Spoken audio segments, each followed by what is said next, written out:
नमस्कार आपल्या सर्वांचं मी आपल्या हक्काच्या बाबतीच्या लक्ष न्यूजवर स्वागत करतो। नेहमीच नाशिकमध्ये विविध उपयोजना शासन राबवत असतं। अशाच पार्श्वभूमीवरती नाशिकमध्ये आता आपण प्रादेशिक पशुसंवर्धन कार्यालयात आहोत आणि पशुसंवर्धन विभाग नेहमीच काही ना काही पशुहित कार्य शेतकरी आणि कृषी विभागासाठी करत असतं। त्याचबरोबर आज माझ्यासोबत या ठिकाणी पाटील साहेब आहेत, स्वतः ते निरीक्षक आहेत, अधिकारी आहेत पशुसंवर्धन विभागाचे आणि आपण त्यांच्याशी याविषयी चर्चा करणार आहोत। योजना असतील पशुसंवर्धन विभागाच्या जनहित में जारी हा जो आपला अभियान आहे लक्ष न्यूजचा, काय नक्की जनहितासाठी कार्य चालू आहे या क्षेत्रात पशुसंवर्धन विभागाचे, आपण त्यांच्याकडून जाणून घेऊ। नमस्कार। नमस्कार। आपलं प्रथमतः लक्ष न्यूजवर स्वागत आहे। सर, जे कार्य पशुसंवर्धन विभागाचं पशुहित कार्य चालू आहे त्या संदर्भात काय माहिती द्याल? कशा योजना आहेत, कुठपर्यंत आपलं काम चालू आहे आज प्रादेशिक पातळीवर आणि जिल्हा पातळीवर? नमस्कार।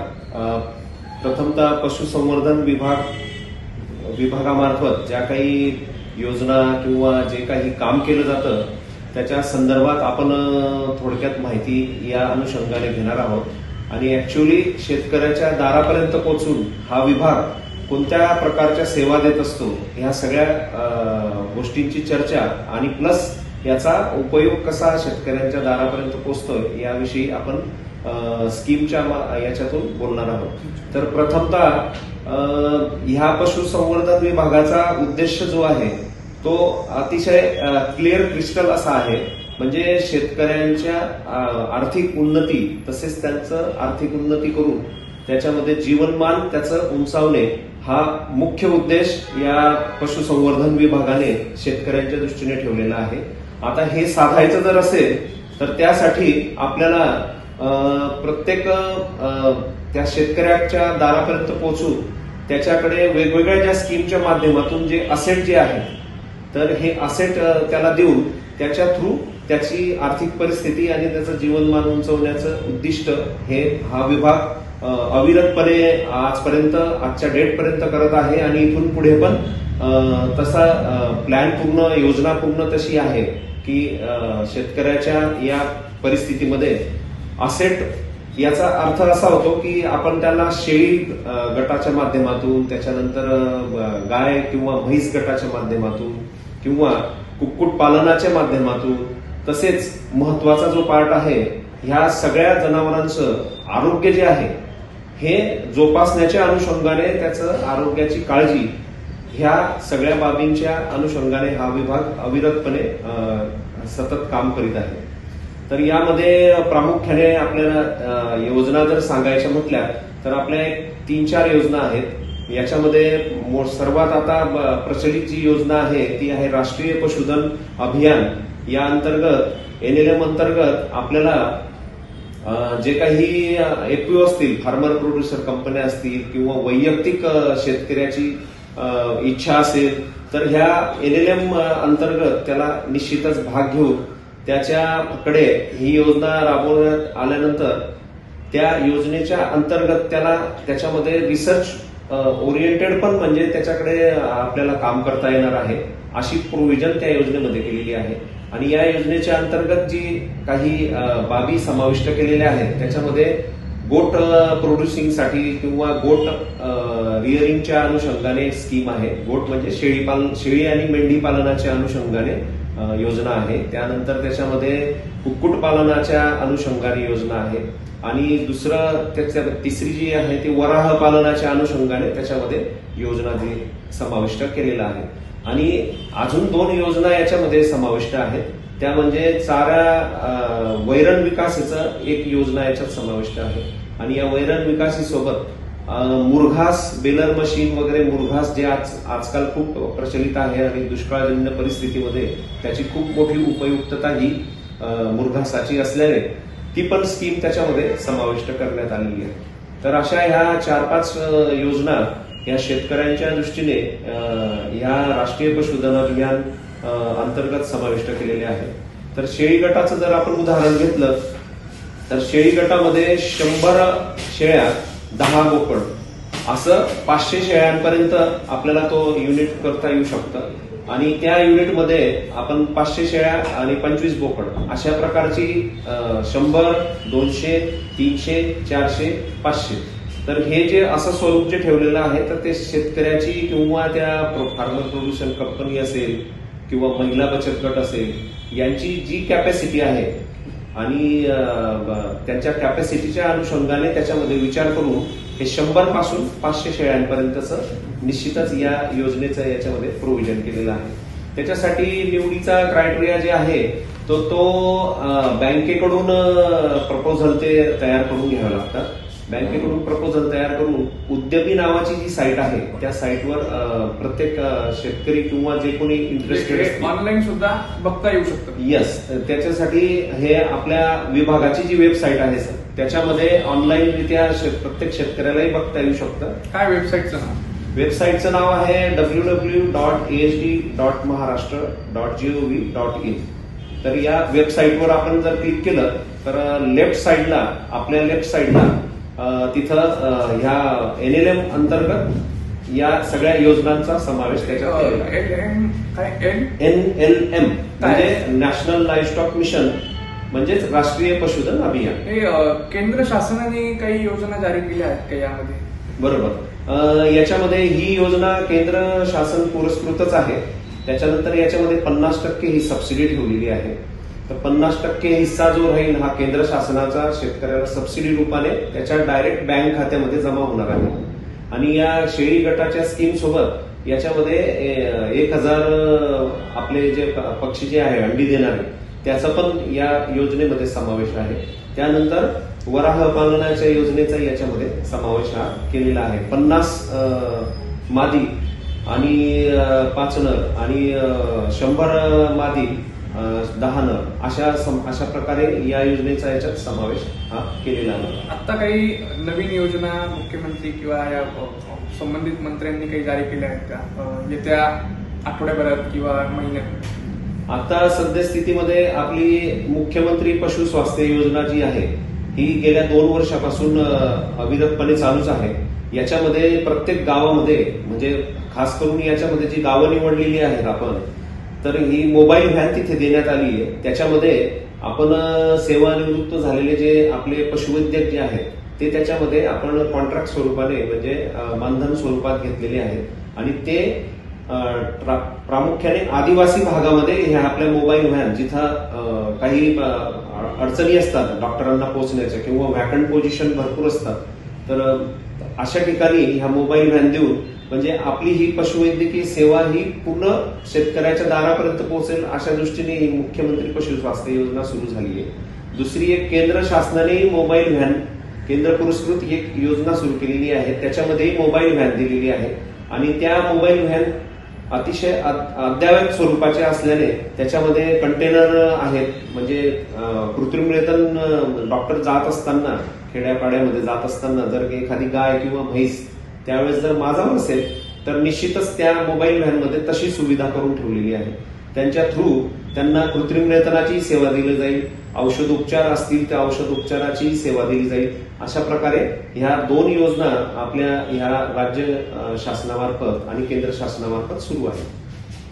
निश्चितच यामध्ये आता नाशिक जिल्ह्यात साधारण ही जी योजना आहे शेतकरी हिताच्या कितपर्यंत अंदाजे आपण पोहोचवल्या असतील आतापर्यंत आणि येत्या काळात काय योजना येण्याची शक्यता आहे? आता आपण नाशिक जिल्ह्याचा जर विचार केला तर नाशिक जिल्हा हा सर्वच बाबतीत अग्रेसर आहे. सांगायचं म्हटलं तर इथे दूध व्यवसाय पण खूप मोठ्या प्रमाणात होतो. कारण आपल्या या जिल्ह्याचा जर विचार केला तर इथं पशुधन जे आपण जर विचारात घेतलं तर हे साधारणतः 11,86,000च्या वर एवढं इथं कॅटल आणि बफलो पॉप्युलेशन आहे. पोल्ट्रीचाही विचार जर आपण केला तर आपण नाशिक जिल्ह्याला पोल्ट्रीचं हब म्हणतो. कारण इथे मांसल पक्षी जे आहेत त्याचंही संगोपन मोठ्या प्रमाणात केलं जातं. नंतर अंडी देणारी जे पक्षी जे आहेत कुक्कुट पक्षी याचं पण संगोपन मोठ्या प्रमाणात केलं जातं. याला जोडून आपला जो काही नाशिक जिल्ह्याचा आदिवासी भाग जो आहे येथे परसातील कुक्कुट पालन हे मोठ्या प्रमाणात केलं जातं. तर त्या अनुषंगाने आपल्याला नाशिक जिल्ह्याच्या दृष्टीने म्हणता येईल की हे पोल्ट्रीचं एक मोठं हब आहे. म्हणजे पोल्ट्री, डेअरी आणि गोटच्याही अनुषंगाने आपण अनेकदा ऐकलं असेल, येथून येथून ओझरहून गोठ हे जिवंत शेळी मेंढे ह्या दुबईला आणि तिकडे एक्सपोर्ट केल्या जातात. त्या अनुषंगाने त्या क्षेत्रात पण खूप मोठा हा वाव आहे. तर ज्या ज्या लोकांनी, ज्या ज्या पशुपालकांनी याच्यामध्ये ह्या योजनांमध्ये सहभाग घेतलेला आहे, तर दरवर्षी आपली ही एक नाविन्यपूर्ण योजना असते. याच्यामध्ये 3 योजना समाविष्ट केलेल्या आहेत, जे मी तुम्हाला मगाशी जसं सांगितलं की कुक्कुटपालन, 1000 मांसल कुक्कुट पक्ष्याचं संगोपन करणे, त्यानंतर 10 शेळ्या 1 बोकड याचं संगोपन करणे, आणि तिसरी जी आहे 2 दुधाळ गायी किंवा म्हशी ह्या घेण्याची योजना या नाविन्यपूर्ण योजनेमध्ये समाविष्ट केलेली आहे. आता दरवर्षीचा जर आपण आलेख पाहिला तर साधारण ह्या 3ही योजना मिळून आपण नाशिक जिल्ह्यामध्ये साधारणतः एक 500 ते 550 शेतकऱ्यांपर्यंत दरवर्षी आपण या योजने थ्रू पोहोचत आहोत. याच्यामध्ये आदिवासी विभागाकडून आपल्याला जिल्हा वार्षिक योजनेमार्फत आदिवासी विभागाकडून आदिवासी बांधवांसाठी पण ह्या 3ही योजनांसाठी निधी जो येत असतो, तर ह्या आपण दरवर्षी याप्रमाणे ही योजना राबवत असतो. तर आतापर्यंत शेळ्या वगैरे असं जे आपण याच्यातून दिलं जातं ह्या योजनांमधून, तर त्याच्यामध्ये 50% ही सबसिडी जे सर्वसाधारण बांधव आहेत यांच्यासाठी 50% सबसिडी ठेवली आहे, आणि जे SC आणि ST या समाज बांधवातील जे घटक असतील त्यांच्यासाठी 75% त्याच्यामध्ये सबसिडी ठेवलेली आहे. जास्तीत जास्त जास्तीत जास्त. आणि ही 75% सबसिडी जनरल कॅटेगरीसाठी काय? जनरल कॅटेगरीसाठी 50% सबसिडी ठेवलेली आहे. समजा आपलं पोल्ट्रीचं 1000 मांसल कुक्कुट पक्ष्याचं जे प्रपोजल जे आहे ते साधारणतः 2,25,000 च्या आसपास त्याचं युनिट कॉस्ट आहे. तर याच्यामध्ये 50% जर आपण सबसिडी जर कन्सिडर केली तर ती 1,12,250 अशी येते. म्हणजे उरलेले 1,12,000 जे आहेत ते शासन देतं, बाकीचा जो निधी असतो तो लाभार्थ्याने उभा करायचा असतो. आपण SC आणि ST समाज बांधवाच्या दृष्टीने जर विचार केला तर त्यांना 1,68,750 एवढी रक्कम ही शासनाकडून सबसिडी स्वरूपात दिली जाते. बाकीची त्यांनी उभारायची. यामध्ये पाटील सर, जाता शेतकरी असेल किंवा पशुपालक असेल किंवा कोणत्याही प्रकारे जो व्यवसाय त्याचा आधार पशुच्या माध्यमातून चालू त्याचा व्यवसाय, जसे शेतकऱ्याला सुद्धा त्याचं जर शेती करायची असेल तर बैल लागतो, जोडी लागते, त्याच्यापासून ते कुक्कुटपालन ते दूध उत्पादन इथपर्यंत जो काही शेतकरी आहे किंवा जोडधंदा त्याचा चालतो या प्राण्यांवरती, त्यांना जर या संदर्भात काही ऍप्लिकेशन माहिती जर तात्काळ इकडे येऊन घ्यायची असेल तर ती सुविधा देखील इथं उपलब्ध आहे का? इथे येऊन माहिती घेऊ शकता, इथे येऊन फॉर्म भरू शकता का? कशी सुविधा असते? ह्या सर्व योजनांच्या दृष्टीने सगळं शेतकरी किंवा पशुपालक जे आहेत आपले, यांच्यासाठी शासनाने किंबहुना पशुसंवर्धन विभागाने आपल्या प्रत्येक तालुका स्तरावर जे पशुसंवर्धन अधिकारी आहे, पशुसंवर्धन विभाग जो आहे पंचायत समितीला, तिथे जे पशुधन विकास अधिकारी आहे यांच्यापर्यंत पूर्ण ही माहिती पशुसंवर्धन विभागाची आहे, पोचलेली आहे. आणि त्यांच्या थ्रू तालुक्यातल्या तालुक्यात त्यांना तिथं बऱ्याच आपल्या पशुपालक बांधव जे आहेत त्यांना नाशिकला यायला पण अडचण असतात, त्या समस्या असते. तर अशा पशुपालकांसाठी आपण तालुका स्तरावर पंचायत समितीला जर गेलात तर तिथं कोणत्या वेबसाईटवर कोणता अर्ज उपलब्ध आहे, त्याच्यानंतर ह्या ज्या मी आता मगाशी ज्या योजना सांगितल्या याच्यामध्ये कधी सहभाग घ्यायचा, याचं वेळापत्रक काय आहे, ही सगळी माहिती आमच्या पंचायत समितीच्या पशुसंवर्धन विभागाकडे उपलब्ध आहे. समजा आपल्याला तिथे जर समाधान नाही झालं तर आपण जिल्ह्याच्या जे कार्यालय जे आहे, येथे उपायुक्त कार्यालय जे आहे जिल्ह्याच्या ठिकाणी अशोक स्तंभ नाशिक येथे, तर या उपायुक्त कार्यालयामध्ये जरी आपण आलात तर इथे पण आपलं निश्चित स्वरूपात आपल्या ज्या काही अडचणी असतील किंवा ह्यामध्ये भाग कसा घ्यायचा, याचं स्वरूप कसं आहे, याबद्दलची संपूर्ण माहिती ही निश्चितच या अनुषंगाने देता येईल. दुसरा महत्वाचा अजून याच्यामध्ये मुद्दा सांगायचा आहे की सध्या आपल्याकडे विविध आजार हे खूप मोठ्या प्रमाणात येत आहेत. तर या आजारांच्या अनुषंगाने लंपी सारखा आजार आला होता. हा बरोबर, आता आपण लंपीचा म्हटला, त्यानंतर आपल्याकडे बर्ड फ्लू सारखा कुक्कुट पक्ष्यांच्या दृष्टीने अतिशय घातक आणि पशुधन जे आहे मोठं याच्या दृष्टीने अतिशय घातक लंपी स्किन डिसीज आहे. त्याच्यानंतर लाळ कुरकुत आता आजार त्याचा हा सीझनच चालू आहे. तर हे सगळे जे आजार जे आहे हे मोठ्या प्रमाणात यांनी डोकं वर काढलेलं आहे. तर माझी या अनुषंगाने प्रत्येक पशुपालकांना मी विनंती आणि आव्हानही करतो की आपल्याकडे जे जे व्हॅक्सिन वेळेवर येते, आता शेळी शेळ्यांसाठी पीपीआरचं व्हॅक्सिन जे आहे, जे वेळोवेळी जे व्हॅक्सिन येते, लस उपलब्ध होते, ती आपण निश्चित आपल्या जनावरांना करून घ्यावी. कारण आपलं जनावर हे खूप मोठ्या किमतीचं आहे.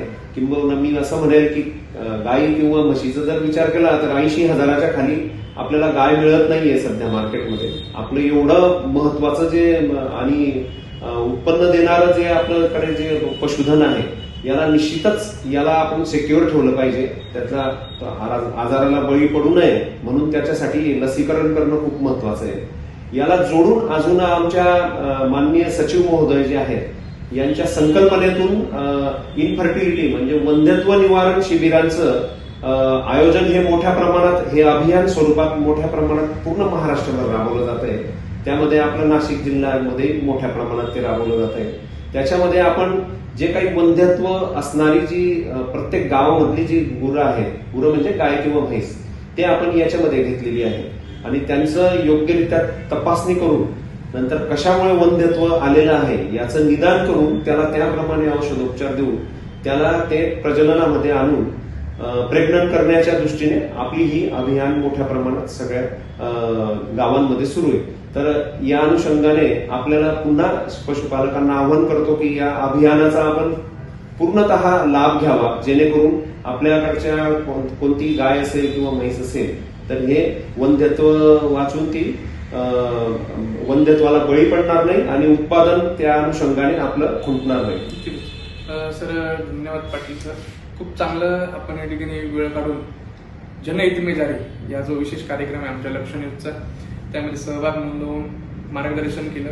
शेतकरी बांधव असतील, कृषी विभागातील काही व्यावसायिक असतील किंवा इतर काही असतील त्यांच्यासाठी महत्वाची माहिती, अशीच माहिती दरवर्षी अशी ज्या योजना असतात त्या योजनांची अशीच माहिती आम्ही आपल्यापर्यंत पोहोचवत राहू. पाहत राहा जनहित में जारी लक्ष न्यूज. धन्यवाद. अशाच नवनवीन व्हिडिओ पाहण्यासाठी आजच भेट द्या लक्ष न्यूज या सोशल मीडिया प्लॅटफॉर्मला.